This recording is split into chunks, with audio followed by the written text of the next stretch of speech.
Kia ora, everybody. I'm Creature, or Ben. I'm Erica, or Sputs. And I'm Jed, which is short for Jed. And we're here today because, as Leslie kind of said, over the next 2 days, you're going to see a range of awesome people doing some incredible stuff. And we know that there's a lot of people in the audience who have questions, as Leslie said, about how do you get from where you are now, literally sitting there, to being up here on stage, to being working for some of these companies doing these amazing things. We know this because, like, at every single conference, we seem to be the ones that you'll come up to. And, you know, absolutely, we are all here for that. And when it comes to, starting a career, a lot like escalating to root, there's multiple different ways to hack it, right? So if you want to get to the crown at the center or to get inside that community, there's more than just one path to get there. And if we were to use like a bit of an analogy, because a lot of us are very familiar with, hacking as cybersecurity, penetration testing as one of the more common ways to kind of start a career, but there's actually multiple classes. So there's multiple classes, and each of us have had our own different paths, and some of us have kind of done multiple different classes. But really, it's all about having a little bit of a strategy and a little bit of thinking, like Leslie said, to know what interests you and what you enjoy. Because, it's not just about being a penetration tester. You could be a security analyst, you could be an architect, you could be in compliance, you could be working within security programs, you could be working in security comms, incident response. There's a plethora of different options. So as part of our talk today, we're going to talk through a few of our experiences and a few of our player run-throughs to kind of give you some insights into how our run-through has kind of gone and some of the player tips that we have for you all. So first player up is Ben. I'm actually going to pass the clicker because... I moved. Hi. All right. So, hi, I'm Ben. So this is my story. So cybersecurity is actually my third career. So my first career was working in mental health and the NHS. And my second career was public policy. And then from public policy, I kind of did technology public policy. And the thing that got me into cybersecurity was Budapest, the Budapest Convention, the Council of Europe Convention on Cybercrime. I'm a criminologist, I was working on that, and I was like, wait, there's like a whole profession of people who defend computers. This is interesting, tell me more. And so I kind of got in through looking at law and how law applies to cybersecurity, which for people who've heard my rants, I have views. I ended up working at the Real Estate Authority, which was not work that really set my heart aflutter. Like that, regulating real estate agents is a good job, but it wasn't my good job. And so I ended up at NetHui finding these security people at a session and just talking to them, and I was like, well, I could probably help on that thing, and I see what you're trying to do, and that would be interesting. Let's talk more. And to be honest, I blagged my way into cybersecurity. I blagged my way into the NZITF way back in the day, and because Mike Seddon, Barry Brayley, Dean Pemberton, a bunch of people just took a chance on me, and we're like, let's see this policy kid give it a crack, right? And so now, somehow, I'm a full-time manager at the National Cybersecurity Centre. I'm the Cyber Resilience Manager. I run 3 teams of people. There's 20 of us, and we do everything from scanning government to running security information exchanges, sending out alerts, and helping Pacific nations increase the cybersecurity. I don't know quite how I got there, but it's pretty wild. Because I'm all outside skills, right? So I'm not technical. I don't know how to computer. I failed sixth form programming. Back when it was still sixth form certificate. I'm old. My soft skills, which is not a term I like, I think they're core skills. Being able to work in an organisation and not be an asshole is actually just is working in an organisation and being a decent person. I would say that. That's what I do. I have a prison score. So I used my outside skills, like I kind of say policy is about listening good, thinking good, and writing gooder. So use that and ended up like writing the nation's first guidelines on coordinated disclosure. Before I got a proper job, I did everything I could that was security related.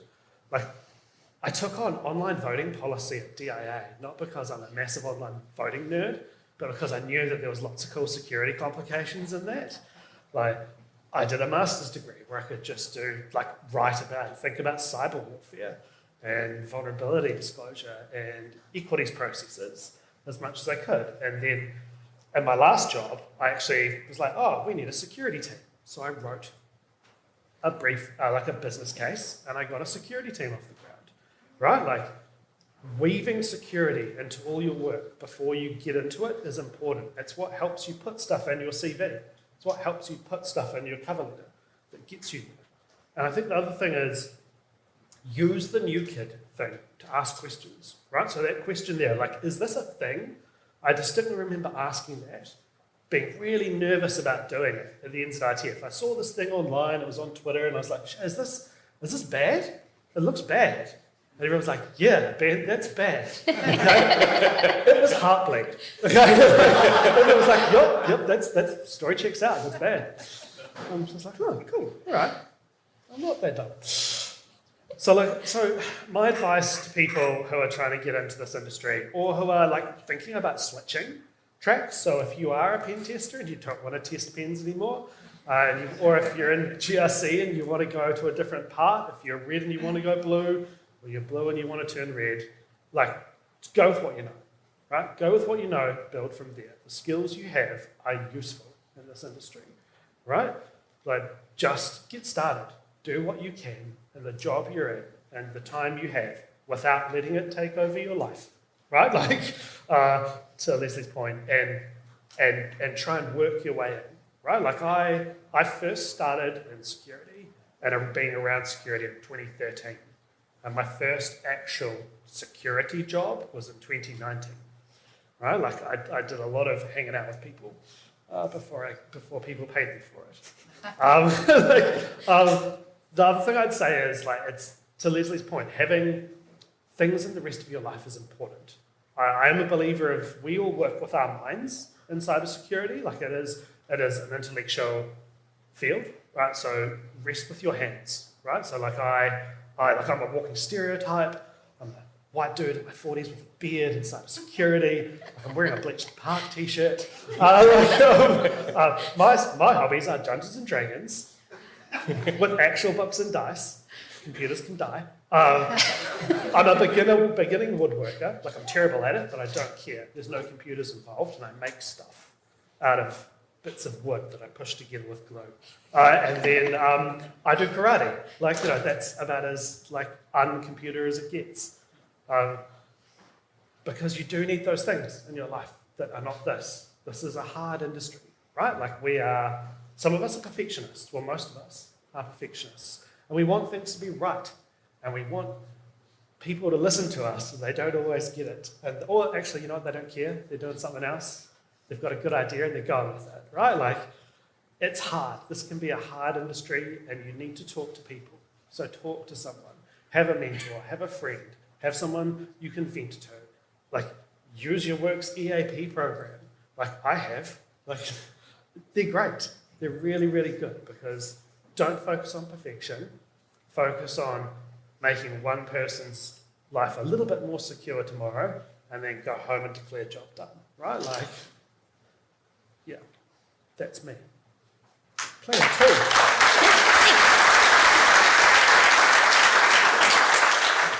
So my play run through has some similarities to Ben. I'm also a bit of like a stereotype. I also have a crafting hobby. I like bookbinding. It's like, gluing things together, and it's not pretty, but it's good. It's good.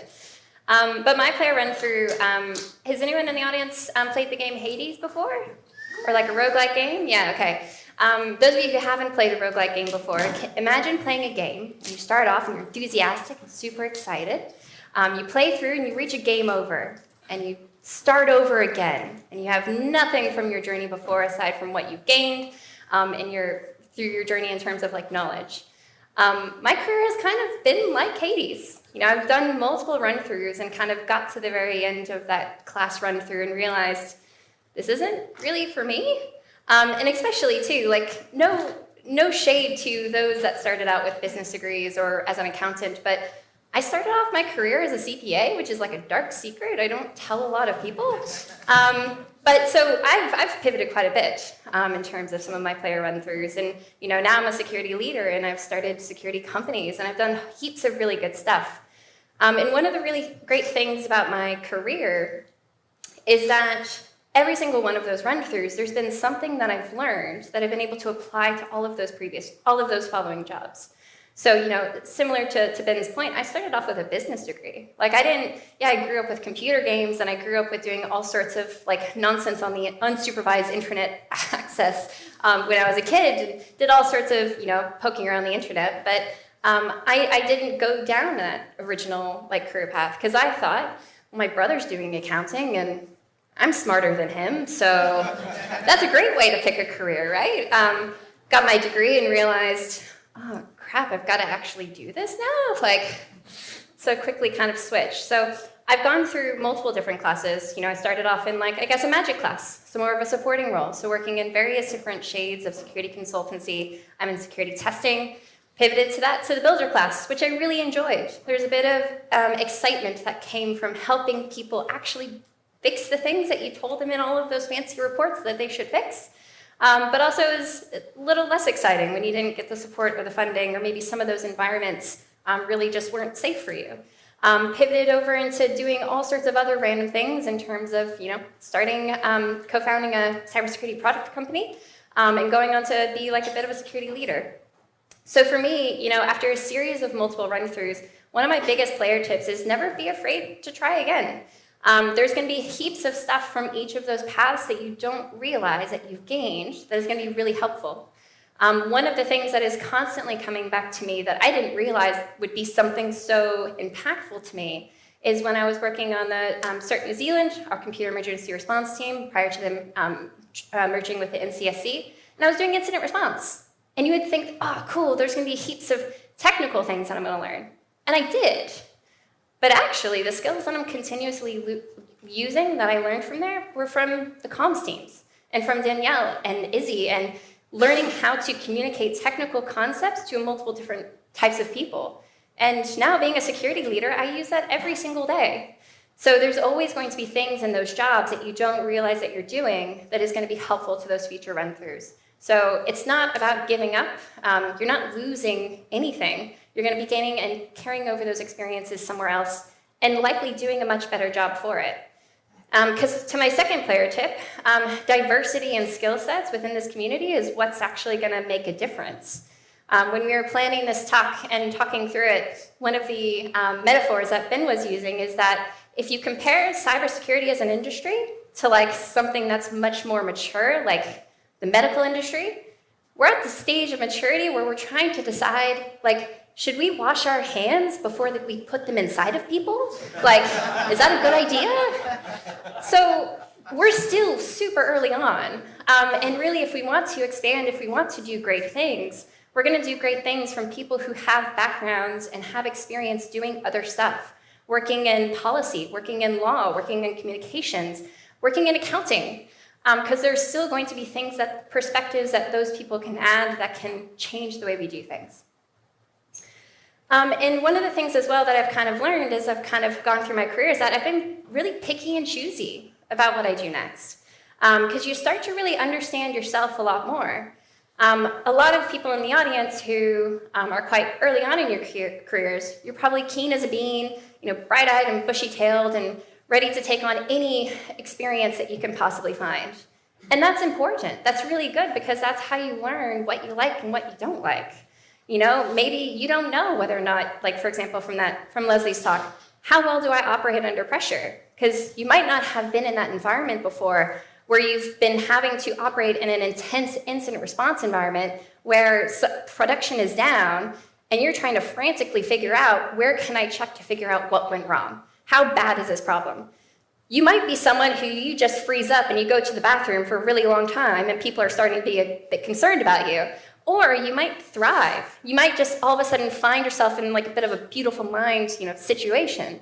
But you don't know that until you kind of put yourself in some of those experiences. So, take that time to really understand and reflect about some of the experiences that you're having. Whether or not it's taking notes or just having conversations with your mentor, reflect back on some of those experiences, no matter how small or how big they might be, because those are going to be things that are going to inform what you're going to look for next. Do you like talking to customers? Do you prefer just working with internal teams? How do you feel about writing? Do you actually care to improve this, or would you rather just try and stay deep within the code? So you don't know that until you kind of try a few different things. Related to that, about knowing yourself, is knowing where your values are.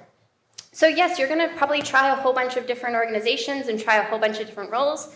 And one of the things that's important for yourself is, you as a person, what's important? Before taking a job in the public sector, I didn't really know if I was going to care to have a government job. But actually, there's something that I found in myself is like, wow, like working for a particular type of like public sector group, I can like do some cool stuff. Like, for example, I'm sure, Ben, you probably felt that way when your disclosure policies went online. You're like, I made that. And you see people refer to it and you're like, yeah, that's awesome. And so know what's important to you. Now, it doesn't always mean all of us are going to be passionate about cybersecurity. There's a good chunk of us who probably pick cybersecurity because it's a good industry with a good job and it gives you good money. This is a diagram that the three of us pulled together, so it's not based off of, scientific data analysis. I think there's some good sources in terms of... What are you talking about? Our professional reckons are absolutely... Absolutely. From a survey of 3. Professional judgment. There we go. Yeah, exactly. So from a survey of 3, we kind of pulled together, starting in cybersecurity, you're starting off with a pretty solid base salary. And depending on the different contexts and the different layers you want to add, whether or not you want to stay in New Zealand, you want to go abroad, you want to work for big tech, you want to work for public sector, not-for-profit, you want to work in this particular role or this particular role, if you're going to stay within that role for a certain period of time and gain experiences, overall, it's a lot of people are going to choose this field because it's something that's going to be good for their salaries and good for their families, and that's totally fine too. There's nothing wrong with having that as a value, but it's important to know what's important to you because that's going to help you decide what to do next. And lastly, the last player tip I have is just know that things will change. A lot of the roles that exist now didn't exist before. When I was actually doing my master's degree in accounting, I was also a teaching assistant for the only professor within our business school that taught any type of IT-related course. So he was the only one within the business school who actually did any type of information systems or programming courses. And of course, me being a nerd, I latched on and was like, please let me help. So I was a teaching assistant with him for a few years. And one of the things that really stuck with me was when we were working together, he reminded me, he's like, Erica, all of the stuff that all of the other teachers are teaching you and like your audit classes, your tax classes, that's all going to be automated. Like those aren't going to be actual jobs. And it's good to understand the science behind how those things should work. But in the future, jobs are going to look very different. So it's really important to lean more into the technical side. And funny enough, I remember emailing him after relocating to New Zealand and telling him, remember that chat that we had? I'm now working for a company who literally provides accounting software as a service. And I'm working on their security team, helping secure their platform that runs that product, that automates the job that the teachers trained me for. So stuff changes so quickly. And the industry is in a such early stage that there's going to be roles that you're looking for that don't quite exist yet.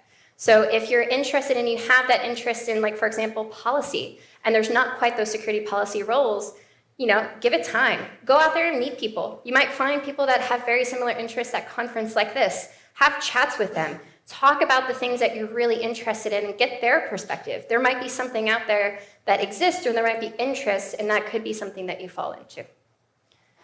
So now, we'll hand over to player 3. Thank you very much.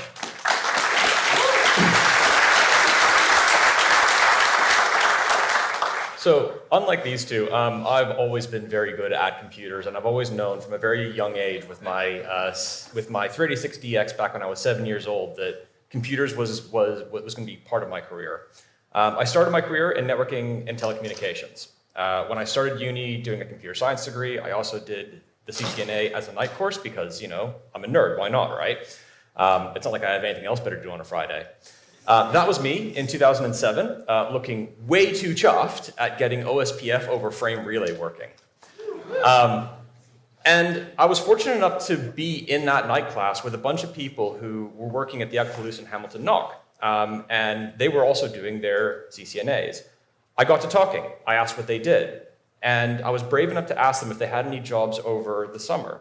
I scored a part-time job while I was studying, which was great because it meant that I could apply what I was learning right away into the real world to see how that translated. And I really enjoyed that. And I stayed working there full-time after uni, and it was there that my interest in security started. It was actually Metal's low-hanging kiwi fruit talk that made me ask a bunch of questions of the security team. But I'm here today not because of the technical stuff that I did. It was really the non-technical things that got me where I am today.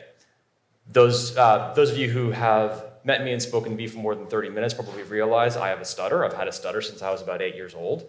I realized very early on that I didn't want to be limited by my stutter. And so I did drama and Shakespeare so that I could, learn to speak and learn to rehearse and learn to perform. During my time at university, I wrote for the student magazine, Nexus, and I probably learned more about creative writing during that experience than throughout most of my English classes during high school. Sorry, can you scroll down on the speaker notes? This is part of my practice, is that I read and I rehearse and I perform a play. This is how I don't stutter and go completely off tangent. I practice graphic design and I practice putting together PowerPoint presentations and business cases because I realized that you can have the best ideas in the world. If you can't communicate them, you're going to struggle to get them done. And finally, you don't need to do special courses to develop these non-computer skills, but you do need to put in the work and you do need to practice.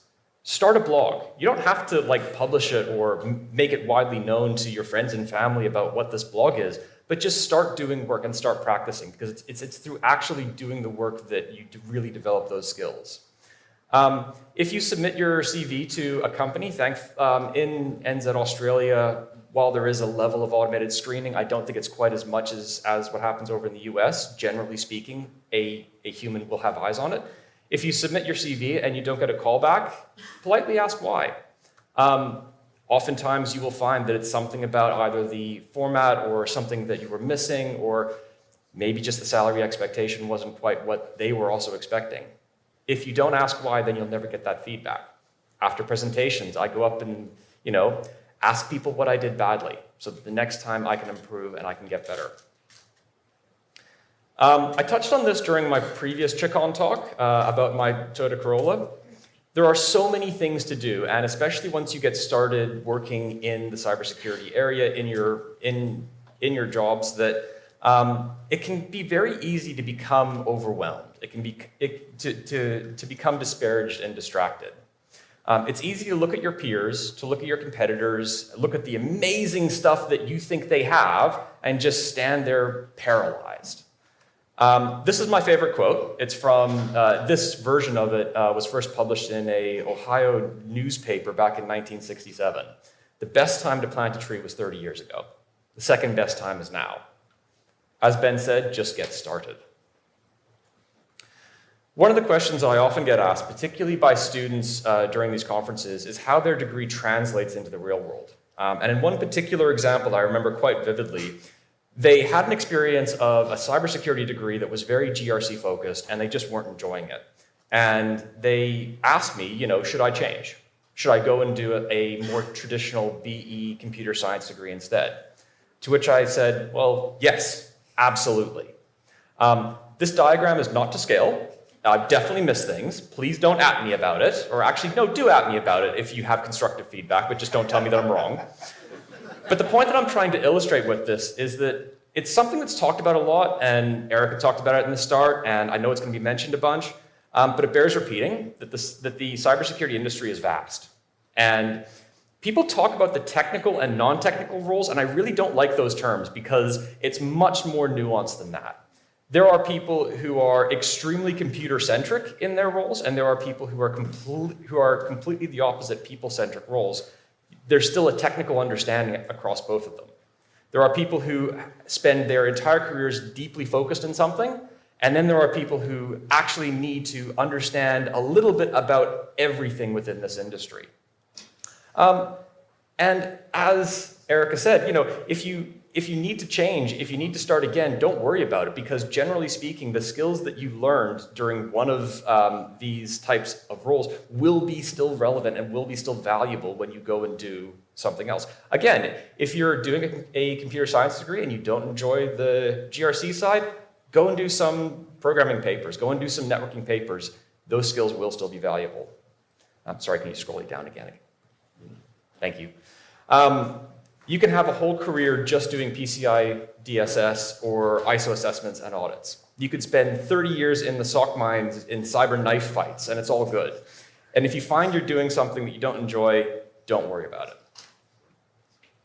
I think you must have snuck in that cyber knife fight, because I don't remember writing that. All about that cyber knife fight life. Yeah. Sock Fight Club. Yeah. Yeah, so like as Jed said, right, and to Erica's point around multiple runs, if you're in one of those and you don't enjoy it, there's other jobs. There's heaps of different things that you can do in this industry. Like I used to say before people started paying me to do security, I was waiting for the security industry to realize it needed me, right? So and I waited a while, possibly too long. I didn't back myself maybe. But I think, I reflect as a policy analyst, people weren't really doing that. Whereas now, in the NCSC, we have a team of 8 policy analysts. It's like they were waiting for 8 bens. They were waiting for 8 bens. Yeah, unfortunately, they are not all called bens. They are a far more diverse group. And they are awesome at what they do. They're actually better at it than I am, which is good. Yeah, and I think there is a thing, right, of get started. The industry does need you. If you are thinking I'm thinking of leaving the industry because I don't like my job that I'm in at the moment, get a different job in the industry. Okay, we do need all our people. I know it is, as I said, it's hard out there at the moment. It is a bit constrained, but we need every single person who wants to work in security, working in security in whatever facet and shape of computer or people-centric or kind of being holistic or being deep focused. Whatever it is, we need you. So, yeah. And I will do a quick plug as well. So those of you who are already in the industry and you're like, nah, I'm pretty sweet. I'm on the right path. There's also some really good talks that are probably more suited for you. So there's going to be one just after the break today around how not to be a dick. Which is really good because diversity is great and diversity of skills is awesome. But if you don't make that environment, if you don't participate in that environment to make it inclusive, so those people actually feel welcome, it's not really going to help, and those people are going to kind of be driven away. And there's also a talk later this afternoon at 2:25 by Izzy, who's going to kind of be talking around very similar points around inclusivity as well. So if this one wasn't quite your tea, there could be some really helpful stuff in those talks later too. And if you want to talk to any of us about any of this stuff, or for mentoring, or thinking about how you want to go about changes or getting in the sector, that's us. Yep. I will say, I'm pretty ruthless on my LinkedIn, so if I don't remember you, I won't add you. It's just, I'm trained to do that. My personnel security. I apologize in advance. Yeah, and I think that we're around, we're covering the full spectrum of all of the events happening after the conferences, so come up and find us. Cool. Thank you very much.